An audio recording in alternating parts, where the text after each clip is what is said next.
রমাদানকে অর্থবহভাবে কাটাবার জন্য একটা সুন্দর পরিকল্পনা দিবেন প্লিজ।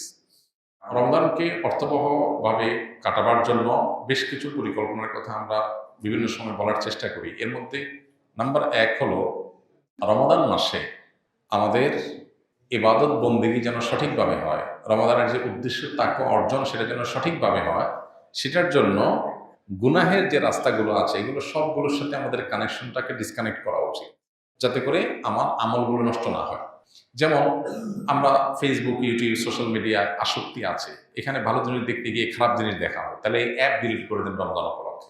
১ মাসের জন্য দূরে থাকেন। দেখবেন আপনার ইবাদত এবং ভালো কাজের পরিবেশ মনোজগতে তৈরি হয়েছে। দ্বিতীয়ত, কখন কোন আমলটা করবেন এটার জন্য একটা প্ল্যান, একটা শিডিউল আপনি ফিক্স করে ফেলেন। আমি দিনের এই সময়টাতে এই কাজটা করব, ওই সময়টা এই কাজটা করব, বাস ফিক্স। এটা আমি ব্যতিক্রম যেন না হয় সেটা খেয়াল রাখবো। এটা করে ফেলতে পারেন। আমরা সুন্নাহ ফাউন্ডেশন থেকে গত বেশ কয়েক বছর যাবত রমাদান প্ল্যানার নামে একটা প্ল্যানার আমরা তৈরি করি। এবছর সেটা ডাবল কলাবরি করেছি আমরা। আগের জিনিসপত্র পরিবর্তন করে নতুন অনেক জিনিসপত্র দিয়ে সেটাকে আমরা তৈরি করেছি। এটা যদি পরিপূর্ণভাবে কেউ ফলো করে, ইনশাআল্লাহ তার রমাদানটা যথেষ্ট অর্থবহ হবে আমরা বিশ্বাস করি। অতএব এটা আপনার কাছে থাকতে পারে, অথবা অন্য কোনো প্ল্যান আপনি নিজে দাঁড় করাতে পারেন নিজের জন্য। এগুলো নিজের আমলের সুবিধার্থে আপনি দাঁড় করালেন। তৃতীয়ত, রমাদানের সঠিক পরিকল্পনার অংশ হিসাবে বিগত রমাদানগুলোতে আমার কি কি কারণে আমল ইবাদত হয়নি, কোন কোন ব্যস্ততা, কোন কোন ঝামেলার কারণে করতে চাইও হয়নি, সেগুলো চিহ্নিত করেন করে এই রমজানের জন্য আর না হয় সেটার জন্য প্ল্যান করেন। শেষ 10 দিন যদি আপনি এতেকাফে বসার সিদ্ধান্ত নিতে পারেন, আগেভাগে সব কাজকাম ঝামেলা সেরে 10 দিন এতেকাফ বসেন, তো অটোমেটিক আপনার রমজান দেখবেন অর্থবহ হওয়া অনেক ইজি হয়ে গেছে। কারণ মসজিদে বসে আপনি 10 দিন ইবাদত করবেন, সুযোগ তৈরি হবে, বাইরের সাথে ডিসকানেক্টেড হয়ে যাবেন। আমাদের যে অনেক কানেকশন, অনেক যোগাযোগ, আমাদের এক একজনের ফেসবুকেই 4-5 হাজার বন্ধু। যার 5 হাজার বন্ধু আছে সেই ইবাদত কখন করবে? মানে বন্ধুর হক আদায় করতে করতে তো শেষ। বন্ধু মেসেজ দিছে, কি দিছে, বন্ধুর নোটিফিকেশন আসছে, বন্ধুর জন্মদিবস নোটিফিকেশন আসছে, তারা উইশ করো, বন্ধু পোস্ট দিছে সেখানে কমেন্ট করো, লাইক দাও। মানে এই তামাশা যদি করতে করতে 5,000 বন্ধু কি সোজা কথা?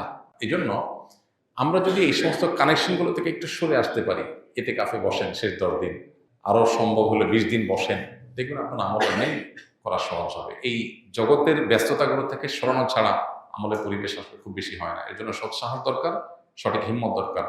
আমরা রমাদানকে কেন্দ্র করে এই জন্য 3টা বই লিখেছি আলহামদুলিল্লাহ। একটা হলো রমাদান প্ল্যানার, যেটার কথা বললাম। একটা হলো মাহে রমজানের সাথে আমল, এটা আরেকটা বই ছোট্ট। আরেকটা হলো তারাবিতে প্রতিদিন কি পড়া হয়। সব মসজিদে বাংলাদেশে একই নিয়মে তারাবি হয়, একই নম্বর পারা চলে। ওই পাড়ার নির্যাস কি সেটা আমরা ওখানে উল্লেখ করেছি, তারাবি সালাতে কোরআনের বার্তা এই বইয়ে। এটা যদি নিয়মিত পড়েন তাহলে কোরআন সম্পর্কে আপনার ধারণা হয়ে যাবে। তেলাওয়াতের পাশাপাশি অর্থটা বোঝার তৈরি হবে। কোরআনে আল্লাহ কি বলেছেন পুরো রমজানে আপনার সামারে জানাটা সহজ হবে। আল্লাহ তাআলা আমাদেরকে অর্থবহ রমাদান কাটাবার তৌফিক দান করুন। আমি একজন আলিয়া মাদ্রাসার শিক্ষার্থী। কিছুদিন আগে আমি একটি মেয়ের সাথে অবৈধ সম্পর্কে লিপ্ত হই। পরবর্তীতে আমার ছাত্রাবাসের একজন শিক্ষকের মুখে অবৈধ সম্পর্কের ভয়াবহতা সম্পর্কে জানতে পেরে আমি সম্পর্ক ছিন্ন করার সিদ্ধান্ত নিই। তবে মেয়েটি আমাকে জানায় যে আমি যদি তার সাথে যোগাযোগ বন্ধ করি তাহলে সে নিজের ক্ষতি করে ফেলবে। এমত অবস্থা আমার করণীয় কি? প্রথম কথা হলো যে হারাম কোনো কাজ থেকে কেউ যদি ফিরে আসার সিদ্ধান্ত গ্রহণ করে তাহলে সেক্ষেত্রে বিভিন্ন বাধা আসবে। এই বাধাগুলো তাকে দূর করার চেষ্টা করতে হবে। এখানে যে বাধার কথা আপনি বলেছেন যে মেয়ে নিজের ক্ষতি করবে, মানে আত্মহত্যা করবে বা এই টাইপের কিছু সে ইঙ্গিত করেছে, তো প্রথমত আপনার কাজ হলো তাকে বোঝানো। যতটা হৃদয়ের আকুতি দিয়ে আল্লাহর ভয় যেটা আপনার মধ্যে জাগ্রত হয়েছে সেটা তার মধ্যে জাগিয়ে তুলতে পারেন সেই চেষ্টাটা আপনি করবেন। এবং এই দূরত্বটা যে আল্লাহর খাতিরে, এটা যে কোনো ছল ছাতুরি বা ছলনার থেকে না, সেটি আপনি নিশ্চিত করবার চেষ্টা করবেন, তাকে আশ্বস্ত করার চেষ্টা করবেন। এর পাশাপাশি যদি দিনদারিতার কোনো ঘাটতি না থাকে, কিছু ঘাটতি তো আছেই, কারণ অবৈধ সম্পর্কে যে জড়িয়েছে তার দিনদারিতার ঘাটতি তো আছেই।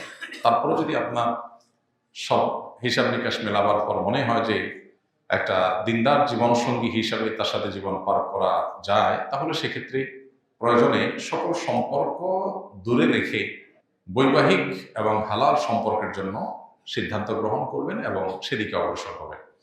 অবৈধ সম্পর্ক, হারাম সম্পর্ক, এটা শুধুমাত্র একটা গুনাহের বিষয় না। গুনাহ তো বটেই, এর কারণে জাহান্নামের শাস্তি তো আছেই। এর মাধ্যমে আমাদের ইমানের শক্তি ধ্বংস হয়ে যায়, তাকওয়ার শক্তি শেষ হয়ে যায়, আমাদের আধ্যাত্মিক ক্ষমতা, শক্তি, এগুলো শেষ হয়ে যায়। আল্লাহর সাথে কানেকশন ডিসকানেক্টেড হয়ে যায়, শয়তানের সাথে আমরা লিঙ্কেড হয়ে যাই, নানাভাবে ক্ষতিগ্রস্ত হই, আমরা জীবনের বরকত উঠে যায়, সুখ উঠে যায়। এই জন্য হারাম সম্পর্ককে না বলতে পারা এটা অনেক বড় একটা সিদ্ধান্ত, এবং এই সিদ্ধান্তের উপরে আপনার শুধু আখেরাত নয়, দুনিয়ার বহু কল্যাণ এটার উপর নির্ভর করছে। পৃথিবীতে যে সমস্ত সমাজে এই বিবাহ বহির্ভূত সম্পর্ককেই তেমন কোনো দোষের বিষয় মনে করা হয় না, যারা এটাকে র্যান্ডম অন্য 10টা সাধারণ বন্ধুত্বের মতো মনে করে, অবৈধ অন্যায় মনে করে না, সেসব সমাজগুলোতে অনেক চকচকে তকতকে আপনার লাইফ বাহ্যিক এবং খোলা চোখে আপনি দেখতে পাবেন, কিন্তু ভেতরে একটু ঢুকলেই দেখবেন হতাশা, ডিপ্রেশন, অশান্তি এগুলো পরিপূর্ণ হয়ে আছে।